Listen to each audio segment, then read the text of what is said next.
dumarka Soomaaliyeed dhan walaalahay waaye hooyaday waaye laakiin shuubaa ku dhashay xashiishka markuu meel qaldan ka galo waxaas ka soo yeeray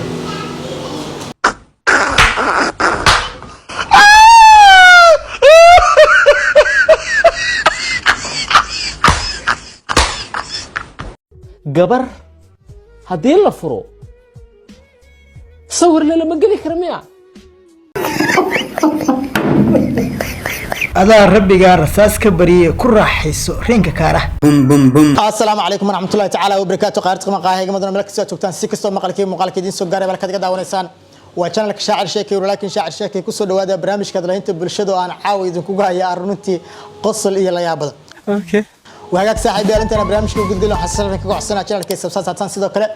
aan la dhacdaan muuqaalkan si uu gaaro saaxiibada wagaag hadaba daawadayaal si aan baraha bulshada kala soconayba waxaa jirtay gabar Soomaaliyeed oo fanaanada isla markaana lagu magacaabo Faaduma Haryan inta taqaanaa saaxadda fanka Soomaaliyeedna soo qabsatay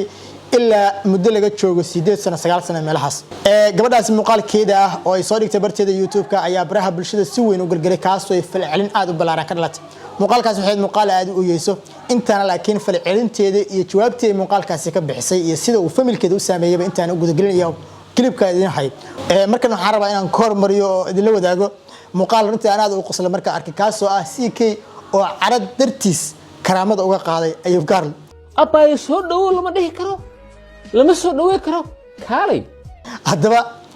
waa la cagti joogso weyse mar bay ceeb la kulantaa ninkaas odaga waqti badan baa la shaqeynayay waqti badan baan baraha bulshada intii aan hadalaynta bulshada guda jiray ku hayay war laga leexaday oo ka digay hadda xaaladdu sidaan idin sheegay meeshii ugu darneed bay maraysaa abeesa la kala goostay CK iyo Ayub Gaarl ani nin wanaagsan bana dumarka Soomaaliyeed waan qiimeeyaa ma jiraayo dhabba inta dumarka Soomaaliyeed waan qiimeeyaa dhabba inta ma jirayo laakiin shuuba ku dhashay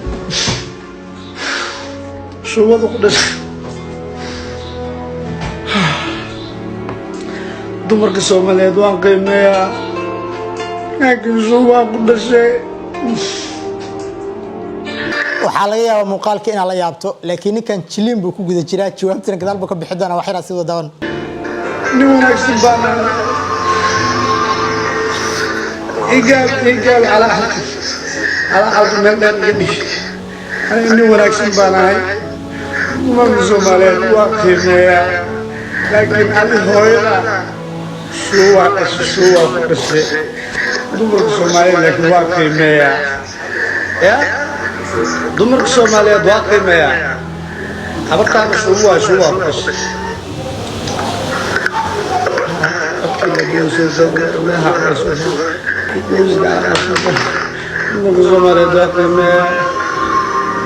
dad badan baa laga yaabaa weli inay wareersan yihiin muuqaalka anigu baa la yaabay markii hore aan daawanay aad buu marna iga qosli marna iga yaabiyay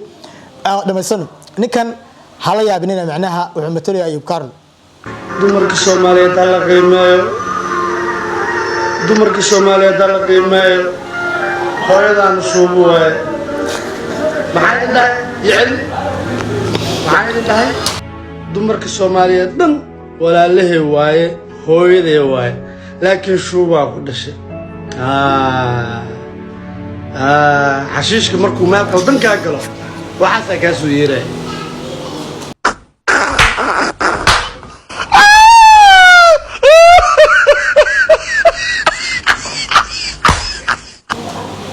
markuu xashiishka meel qaldan ka galo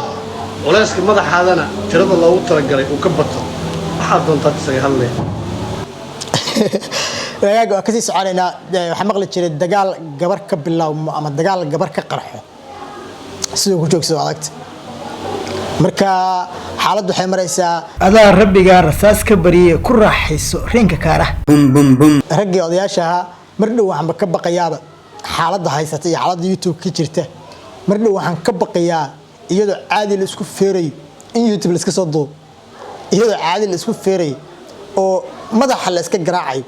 in YouTube live laga soo noqdo waa sida xaaladdu ku socoto waaga kuma sii fogaanayna markana Faaduma Haryan Faaduma Haryan oo ahayd gabar fanaanada ah isla markaana si weyn baraha bulshada looga yaqaano inkastoo saaxadda fanka ay waqti badan ka maqneed ayaa waxa ay duubtay muuqaal runtii aad dad badan ay aga xumaadeen oo familkeeda u badan muuqaalkaas wuxuu ahaa in iyadu ooyeysay baraha bulshada ku faafisay muuqaalkaas isla markaana ay sheegayso in ninka tagay darteed ay u ooyeyso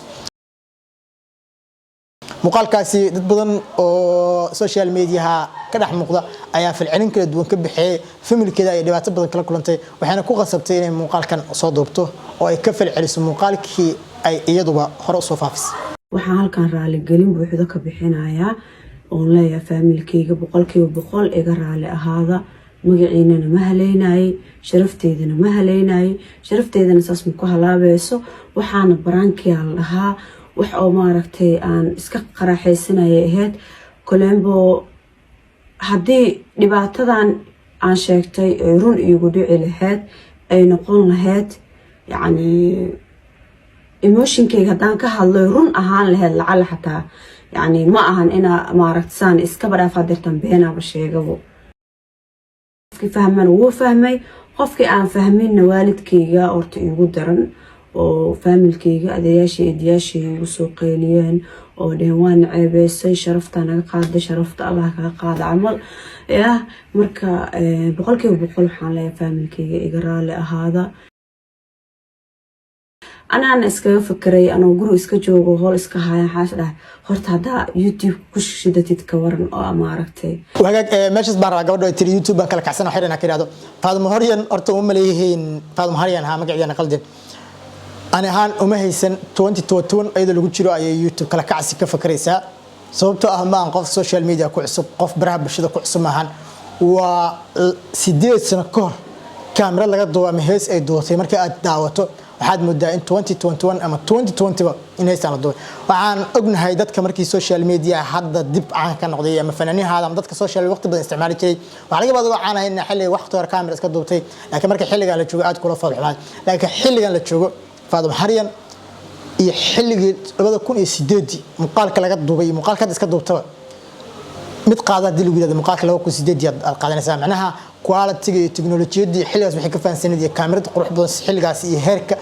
waqti macnaha social media lagu duubo qofka awal xaga hadii la telefoon lagu duubo xataa fanaaniinta qaar iska yeeri jireen iyagoo dhuxulo ah madow badan oo shalaysan bay hadda ku jiraan social media baraha bulshada laakiin iyadu waxay ahayd gabadha kaliya ee kaamirad qaali xataa lagu duubi jiray si